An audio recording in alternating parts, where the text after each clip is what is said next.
India received the first of the 36 long-awaited Rafale fighter jets from France. India had signed an agreement with France for the procurement of 36 Rafale fighter jets at a cost of $8.3 billion in September 2016. The first batch of 4 jets will come next May. The fighters, to be armed with the Scalp ground attack missiles that have a range well over 300 kilometers, will be flown by IAF pilots in France for at least 1,500 hours as part of the testing and acceptance process. The first batch of 4 combat jets is expected to be ferried to India by May. All 36 jets are expected to arrive in India by September 2022, for which the IAF has been reportedly undertaking preparations, including readying required infrastructure and training of pilots. The Rafale is a twin-jet fighter aircraft able to operate from both an aircraft carrier and a shore base. It is described as a fully versatile aircraft which can carry out all combat aviation missions to achieve air superiority in air defense,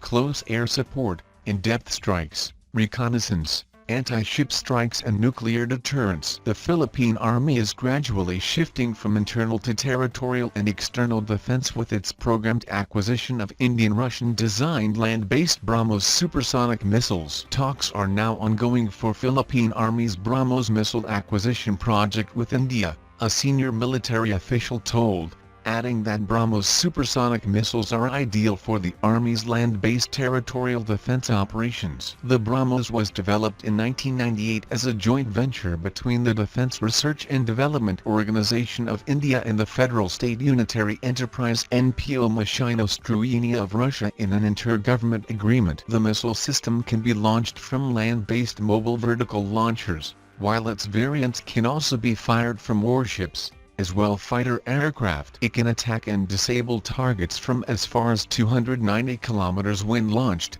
by flying as low as 5 meters in altitude or at 1,400 meters in altitude as the maximum with a speed of Mach 2.8. Once these Brahmos are finally procured and delivered, the Army will have the capability of defending the country from foreign aggressors and other territorial threats in the open seas, a highly placed military source said. South Korean Navy is looking to build 2 nuclear-powered submarines and has assigned a task force to study the project. South Korean Chief Admiral said that nuclear-powered submarines would be most effective in finding and destroying North Korean submarines equipped with submarine-launched ballistic missiles. Seoul is surrounded by 3 nuclear powers, China, Russia, and North Korea, which invaded its neighbor in 1950. While South Korea and neighbor Japan, both of them U.S. allies but with difficult relations between them, rely on Washington's nuclear umbrella. Pyongyang last week tested what it said was a submarine-launched ballistic missile. A proven submarine-based missile capability would take the North's arsenal to a new level,